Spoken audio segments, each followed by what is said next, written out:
Hello বন্ধুরা, তো আমি চলে এসেছি আজকে চিকেনের একটা আইটেম নিয়ে। তো তোমরা এখানে দেখতে পাচ্ছ আমি কিছু গোটা সবজি রেখেছি চিকেনের সাথে।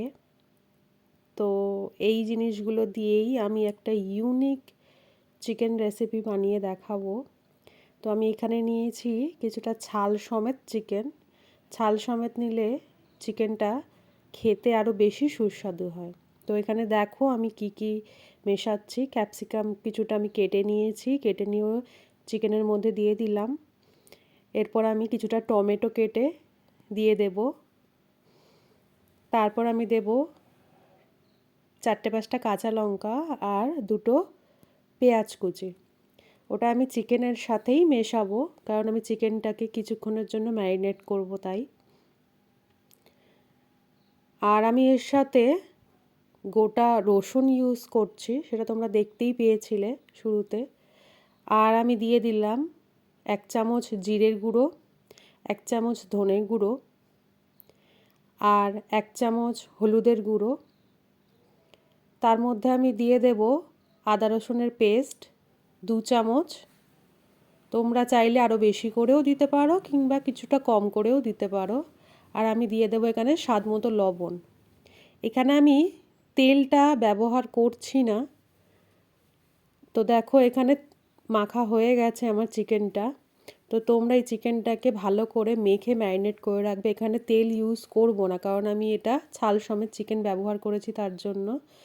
তো এটাকে আমি এবার কিছুক্ষণ ঢাকা দিয়ে রেখে দেব। তোমরা যত বেশি ঢাকা দিয়ে রাখতে পারবে তত ভালো। তো আমি এখানে আধ ঘন্টার জন্য রাখছি। তো কড়াই আমার গরম হয়ে গেছে, তো দিয়ে দিচ্ছি গোটা গরম মশলা, দিয়ে দিচ্ছি শুকনো লঙ্কা। তো আমি এটাকে ভালো করে নাড়াচাড়া করে নেব। নেওয়ার পর যে চিকেনটা আমি ম্যারিনেট করে রেখেছিলাম আধ ঘন্টা হয়ে গেছে, সেটাকে আমি তেলের মধ্যে দিয়ে দেব। দিয়ে এবার এটাকে আমি নাড়াচাড়া করতে থাকবো যতক্ষণ না এই মশলাগুলো ভালোভাবে তেলের সঙ্গে মিশে যাচ্ছে। আমি এখানে তেলটা একটু অল্পই ব্যবহার করেছি, কারণ এটা ছাল সমেত মাংস তাই। এটা কিছুক্ষণ নাড়াচাড়া করে নেব, নিয়ে এবার আমি এটাকে ঢাকা দিয়ে রেখে দেব 10 মিনিট। তো 10 মিনিট পর এবার আমি ঢাকাটা খুলে দেখছো যে মশলাগুলো ভালো করে মিশে গেছে তেলের সাথে। তো আমি এটাকে আরও অল্প আছে 45 মিনিট মতো ভালো করে কষাতে থাকবো। আঁচটা কিন্তু জোরে দেবে না, আস্তেই দেবে। তারপর আমি দিয়ে দেব কালারের জন্য কিছুটা কাশ্মীরি লঙ্কার গুঁড়ো, যাতে কালারটা আরও সুন্দর আসে। তোমরা এটা চাইলে ব্যবহার করতেও পারো, নাও করতে পারো। কেউ যদি চাও যে ঝাল লঙ্কার গুঁড়ো ব্যবহার করবে, সেটাও করতে পারো। তো এটাকে ভালো করে চাপা দিয়ে কষাতেই থাকবো আরও 10-15 মিনিট। আমরা এখানে জল ব্যবহার করব না, তার কারণ এর মধ্যে দিয়ে যে তেলটা ছাড়বে সেটা দিয়েই আমরা এই চিকেনটাকে রান্না করব। একটুও জল ব্যবহার করব না, আর এটাকে অল্প আঁচে রান্না করব।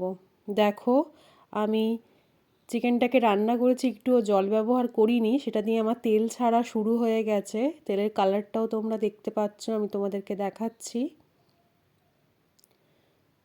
তো আরও 10 মিনিট মতো সেটাকে কষিয়ে ঢাকা দিয়ে রান্না করার পর দেখো আমার চিকেনটাও সুন্দর করে গলে গেছে আর কালারটাও খুব সুন্দর এসেছে।